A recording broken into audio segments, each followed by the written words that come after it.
Hey guys, Mike the Colour Kiwi here. Just want to do another review of something that's very close to my heart, and that is the African War Elephants that Victrix has just released. Now, when I say close to my heart, elephants are one of my favourite creatures. They always have been. Even from the time when I was a little nipper and I first saw them, I just fell in love with them and thought they were the most amazing things I'd ever seen. I'm not sure why. I've seen plenty of amazing creatures in my time. All animals are fantastic, but something about elephants I just always thought was amazing from the time I was small. Even now at 42, I still think they're the most incredible things, even when I've seen them hundreds and hundreds of times at the zoo. I go and take pictures of them all the time. They're just great. Anyway, once I discovered that elephants were actually used in battle, combined with my wargaming, I was just like, oh my god, I have to have elephants in my army. Now, my Republican Roman army, I was going to put some more elephants in there. I decided against it, mainly because the time period that I'm doing the Punic Wars, they didn't really start using them until after the Punic Wars, so it's probably better if I left the elephants out of the Republican army for the moment. Now, that's okay because I'm just about to start working on a Carthaginian army, and so they'll fit in perfectly. Hey, buddy. Sorry, my puppy Sam's just come in to say hello. So anyway, I want to do a review on Victrix's new African War Elephant. It does Carthaginian, Numidian, Roman, and Ptolemaic crew options, which means that you've got quite a bit of variety there. There is a bit of conjecture as to whether or not the smaller African war bush elephant, actually did exist. Some people aren't sure if it did. Some people think it did, but no one's really sure. There's no archaeological evidence to really back it up other than a few coins and a few other bits and pieces. It's a very interesting subject if you ever want to dive into it. I'm not going to bore you with it now. But Victrix has gone with a smaller elephant, which would fit the bush elephant that is toted by Livy and Polybius, and a few other. The coins would indicate a smaller African elephant, so that's what they seem to have based the model on, which is cool because although really massive elephants are fantastic, the little bush elephant kind of looks very cool amongst the troops. I think it's not too big and overpowering. It's not going to take you a million years to paint. It's a good size. So that's what they've decided to go with. So basically what you get in the box, I would say box, but it's not a box like most of the kits they're doing at the moment for anything bigger, anything that's cavalry based. They've decided to go with just a bag, a nice simple bag, and it's got the normal thing. I'll show you and you can see what you think. So I'm just going to turn the camera around. I'll attempt to. Alright guys, here we have the packet cover. So obviously African War Elephant, very nice picture of a Carthaginian elephant on the front there.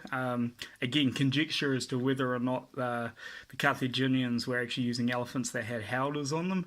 I personally suspect the ones that did were probably actual African elephants, or which seems a little unlikely because that'd be very, very hard to capture and even harder to train, but it is possible, I guess. More than likely, for the bigger ones, they probably found a way of getting hold of some of the Indian elephants, and I think maybe there was either a bit of breeding going on, or they just trained them, paid some serious money, which they had plenty of, and managed to import some in and use those for the ones that were having howdahs. I'm going to build these ones up with the howdahs because they just look cool, and I think that's, the rule of cool always wins, right? So anyway, there's 16 models in there. Now what you actually get is 2 elephants, and then you get a variety of different crew options so that you can do 3 crew of either Carthaginian, Numidian, Roman, or Ptolemaic. So that's how you get your 16 figures there. Now on the other side of it, rather than having any real instructions as such, they've gone with their normal thing that they're doing at the moment, which is just going down and listing all the parts which correspond to the numbers on the sprue, and then over on the other side here it's got the different bodies and that you use for the crew and the mahout, of course. Now some people don't like this. I've got to be honest, it's a very easy model to build. It's not going to take a lot of brain power to actually put together. This is really all you need.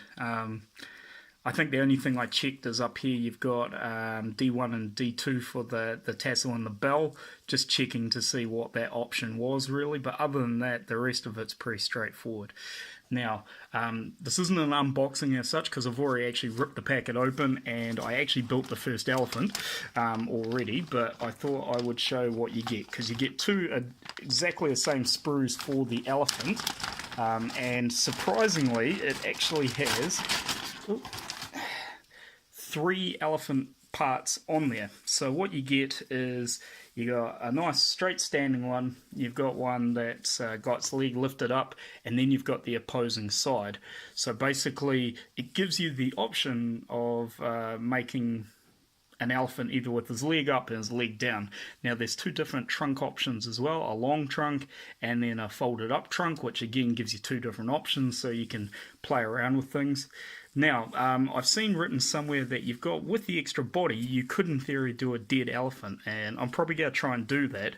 Now, sadly, you only get 2 tusks, and you only get 2 ears. So, if you want to have a dead elephant, he's either going to have his tusks cut off, and his ear cut off, or you're going to have to do something tricky to get it to work. But we have some green stuff, I think we'll be okay. I do think there'll be a dead elephant somewhere on the battlefield at some point in the future. Now, you get your howdah. Now, the howdah is actually quite small. I haven't tried to fit the crew in yet, but I suspect it is going to be a little bit tight to get them in there. It is only 2 figures, but as I'll show you here with the actual howdah when it's built up, it's quite small. You know, I mean, that's my thumb. My thumb's not very big. You know, there's not a huge amount of room there. It is really easy to put together. It's just 4 pieces. This main bottom bit, square part which is actually a wood grain inside, and then you've got 2 sides which just connect together, and that's how you get your howdah. So nice and simple. On the sprue you've also got some javelin quivers, 2 different types, and you've got your different shield options for either the Ptolemaic or Carthaginian, and you've also got the ones here that you can use for the Romans, of course. There's a few extra spare tassels that you can put on your elephant if you want. I don't know if I'll go with those or not, maybe just to make things a little bit different, but you know, there you go. So here is our friend Nelly. Okay, now I don't know if he's going to stand too well, no, because I decided, of course, I had to do the one with the leg up, and that's not going to stay very well, but here you'll see it's a nice looking elephant. It's quite well proportioned, I think. It's not over the top. Now, do I have a figure standing around here? I think I do. Okay, so here we go. Unfinished javelin man, but it's a fitting figure to have against the elephant.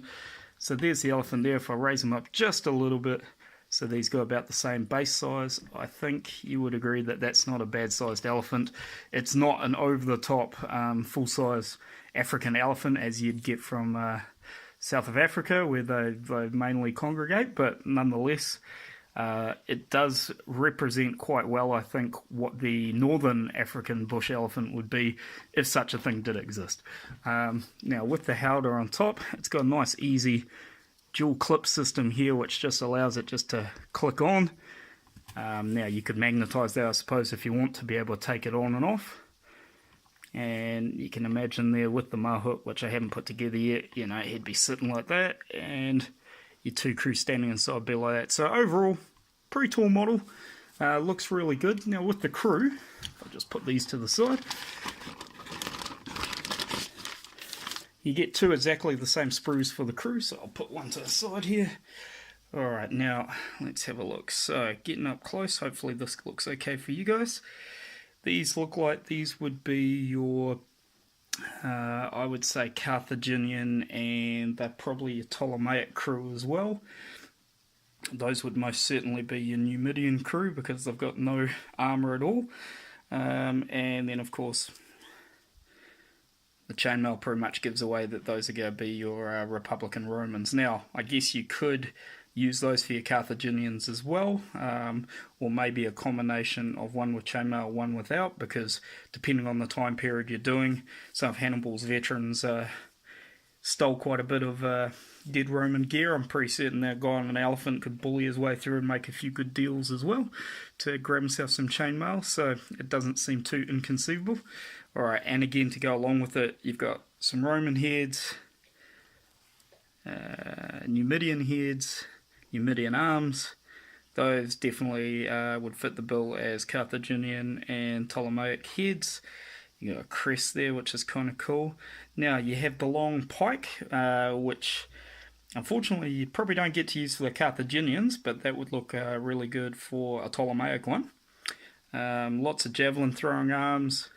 Those are your mahut arms with the hook and prod to try and make the elephant move. And that's your mahut there, and of course you've got a few extra heads there just to give you a bit of variety. So overall, now like with all of Victrix's most recent offerings, the sculpting is beautiful. They are just really, really nice figures. Unlike some of the early ones, the Greeks and that, which had quite soft details, the details in the clothing looks really good. The little straps and the rope ties and that all look really good. And the detail on the faces, can't get in too close here. Oh, well, it's staying focus. There you go. So the detail is very, very nice. You know, you've got eye detail, cheekbone, nose, jaw, the whole shebang, even slightly raised eyebrowy bits in that there. I think overall quite good. Now you can see on this particular figure here, there is a bit of a mold line on that one. Now with all plastic figures you get mold lines. To me, I don't see that as any problem at all. That take about 2 seconds to clean up. But nonetheless, it is worth mentioning because not all plastic kits have them quite that pronounced. This one may have slipped slightly. But every other detail looks really nice. It's just the mold line itself. So overall, really, really nice looking figures. I will be doing mine as Carthaginians, but I think I might go with my plan of doing a mix of the two different bodies just to keep it interesting. Either that or I'll do them all up and then I'll just leave the figures sitting in there loosely so I can sort of pull them in and interchange them when I want my elephant for one way or the other. Now, the only thing that might stop me doing that is, along with the elephants, I did get Little Big Men Studios' fantastic new transfer sets that they've got here for the elephants. Now, these are quite complex. Not so much in their how they work, it's pretty obvious what they do, but they've gone to the detail of not only just doing the actual, sorry the light's really getting on there, the halder pieces, which are obviously these bits here, and you have two different types for the two different elephants, which is cool, but you also get the left and right side in 4 pieces each, which is actually to go on these bits here. So you've got your left, your right, and then the 2 top bits there and there. Now, if you were going to choose to do this without a halder on top, you just have to match the red with your paint pretty closely, and you could paint the top bit red as well, or white if you're using this one, of course, and then you'd be able to have it right the way through. If you've got the halder on the back, of course, you don't need it to carry across, so you could just do the base colour and then stick them on, and they should look okay. And of course, you also get the transfers so you can do some different shields. Now they give you a lot of options. You don't need 6, there's only 2 shields for the elephant, or each elephant I should say, so it does give you a bit of variety so you can mix them up. And also if you had the other Carthaginian Little Big Men Studio transfer packs, then you could use those as well. Overall though, I have to say I'm really impressed with this kit. Not impressed that this guy keeps falling over, but that won't matter in a few seconds once he's glued to a base. I just haven't got one big enough at the moment. But anyway guys, that's my review of this new Victrix kit. I would say if I was going to give it a rating out of 10, I would say I'd probably give it an 8. I do think that although the elephant is very, very nice looking, I do think that being plastic, I think that some of the details maybe could be a little bit more pronounced than they are, but there's a few areas that are just a little bit smooth, and you do get areas like where the legs have a mold line on them that you're going to have to do a little bit of work to actually make that nice and smooth. On the battlefield though, once you've painted it, no one's going to notice, no one's going to care, and plastic kits are what they are. Price wise, I've seen some people complain and think that this one's a little bit on the pricey size. At 25 to 30 pounds, in this part of the world, New Zealand, that does work out to being a bit pricey, I guess. The transfers are £10 a pop, so again, you know, £5 per figure, yeah, making your figure somewhere between £30 to £35 a figure. oh sorry, 30 pounds plus an extra 5 on top, or 10 on top. It does get up there. 40 pounds is about 80 bucks New Zealand dollars, so plus your shipping. If you can get them when Victrix is doing one of their free shipping deals, it'll be perfect. But I think they're comparable to most of the metal kits you can get out there price-wise. And personally, I prefer working with plastic. You get a lot of options with them. You can play around with it a lot. And if you're really good at modelling, I suspect you could probably move the legs and the trunk around as well, and even the ears, and do some different things. Possibly even do a slightly rearing one. I don't know if that would work or not, but it would look pretty cool with the right sort of playing around. Depends on how many elephants you're going to have there. But anyway, guys, that's my review. I think it's a fantastic kit. If you're in the mood for doing some elephants, you can definitely go a lot worse than like looking at this kit. Let me know what you think. If you've got this kit, I'd love to know how you've built yours. Seen some pictures in that. And if you've had any problems with it, I'd like to know as well, because it's always good just to sort of see how people have, what they've encountered when they're building kits. I've been building kits a long time, so I think sometimes I miss things that could potentially be difficult for others, because I have been doing this for like 20 odd years. But if you do have any problems with the kit, feel free to send me a message. I'd be quite happy to help out. But it is a fairly straightforward one to build. I don't think you'll have too many problems. Anyway, guys, all the best. Merry Christmas. By the time you've seen this, Christmas is probably actually over, and it's almost New Year. So Happy New Year as well. And I'll see you all in the new year. Okay.